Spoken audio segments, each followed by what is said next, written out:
As our best boys in NSYNC once said, it's gonna be May. And aren't we excited? 2 bank holidays, newborn lambs, and some shiny PC games. What more could you want? It's gonna be amazing. Get it? Amazing. Still, no, never mind. Let's move on. Here's some games that you should keep an eye out for in May. Do make sure you like and subscribe, and we'll keep the amazing jokes coming. Oh, come on. Thrones of Britannia, a Total War saga, is gracing us with its presence this month. The first of a series of more focused spin-offs from developers Creative Assembly in 878 AD, just months after the Battle of Edington, which, as you know, is where Saxon King Alfred defeated the great Viking army led by Guthrum. There are 3 ways to win, including the familiar conquest victory, but Thrones also introduces fame victories and kingdom victories.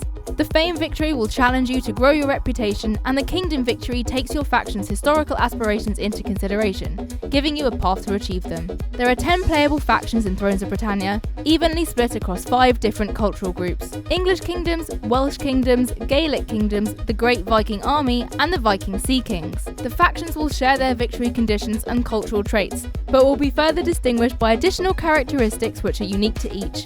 It's for exactly this reason that I got my entire face tattooed. Now I really stand out from the crowd. Survival games have long been in vogue, but what makes a survival game that little bit better? Playing as an iconic barbarian, obviously. Conan Exiles, aka that survival game with the penis slider, entered, no pun intended, early access in January 2017. In its upcoming 1.0 release, combat has been refined, existing areas have been expanded, and 2 whole new ones have been added, a swamp and a volcano. According to developers Funcom, these changes, together with the Frozen North expansion, mean that the size of the map has more than doubled since the start of early access, much like my character's genitals.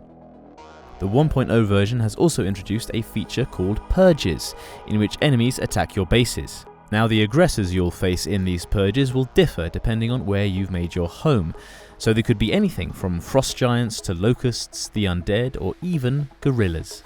The attribute system is also getting revamped.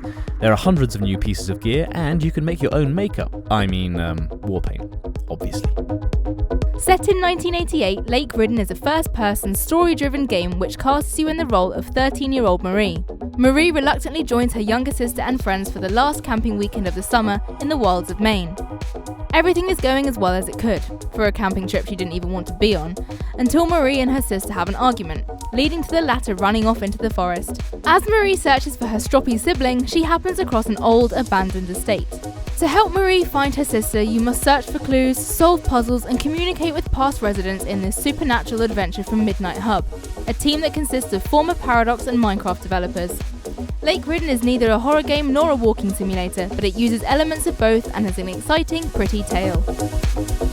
Pillars of Eternity 2 takes you on a god hunt, more specifically, an ethos hunt in which you must save your soul and find answers. Ethos is the Eoran deity of light and rebirth, and he's inhabited the stone titan buried underneath the player's stronghold of Caed Nua for millennia.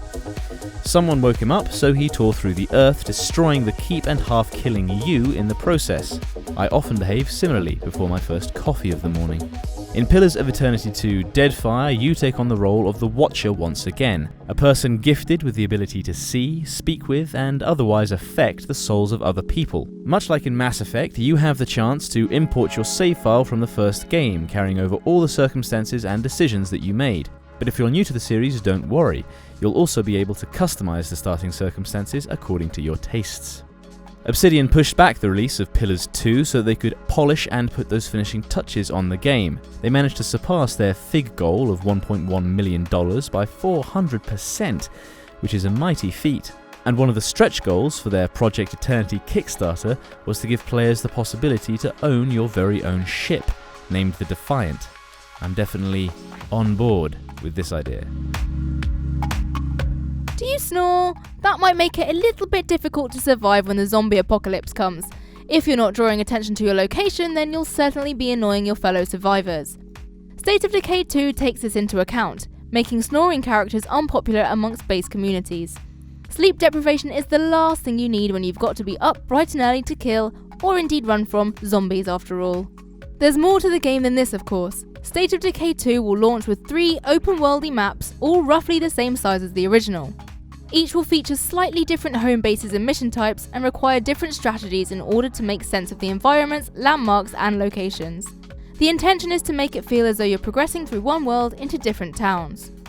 As you'd expect from a State of Decay game, there is base development, team management, rural environments, and third-person combat. But, moving forwards from the first, there are some new features too. Brutal takedowns are reminiscent of Dragon's Dogma, where your character climbs onto larger zombies' backs. And the zombies themselves have a new sense of physicality, with the ability to chuck them back at the horde or use them as not quite human shields. If you'll excuse me, I'm off to get my uvula lasered. If travelling through a dried out seabed that's littered with artefacts of a decaying civilization sounds appealing, then Far Lone Sails is probably the game for you. You should probably also try to brighten up. Anyway, coming from developer Okomotive, this is a steampunk journey where you get to travel through a post-apocalyptic world that's zombie and violence free. You must upgrade and keep your vessel in check though as you traverse through roadblocks and go up against hazardous weather. Never sure if you're the last of your kind, you'll follow the trails your own people have left behind them as you discover their relics and buildings. Take in the beautiful landscapes and immerse yourself in the calming soundtrack. We tried something similar in our local canal, actually, when they drained it to remove supermarket trolleys, but it didn't quite have the same magic. Haven't you just always wanted to play Dark Souls but with better graphics? Wait, what do you mean you've been doing that for ages anyway? No, ignore the mods that you can get to make it look pretty, and no, Dark Souls 3 doesn't count either. Bandai Namco are actually bringing out Dark Souls Remastered, so you can run it smoothly with modern resolutions. Be quiet, no, this is what the people want. Bringing native 4K with 2K textures, tweaks to lighting, textures, and quality of life, Dark Souls Remastered is perhaps more intriguing to those new to the series. Some quality of life tweaks include the ability to cache multiple hard souls and humanities, to rebind keys, and a whole bunch of changes to multiplayer. With new dedicated servers, password matchmaking, and the player cap for fight clubs being raised from 4 to 6, this is certainly Remastered's main sell. Although if you do already own the Prepare to Die edition on Steam and you still want the remaster, you get a tasty 50% off when it comes out. And that's your lot, our picks for games that you should be keeping an eye on in May. It's gonna be, and yes, I'm bringing this back, not sorry, amazing! Let us know what games you're looking forward to in the comments, and make sure you like and subscribe to PCGamesN for more videos like this one on the reg.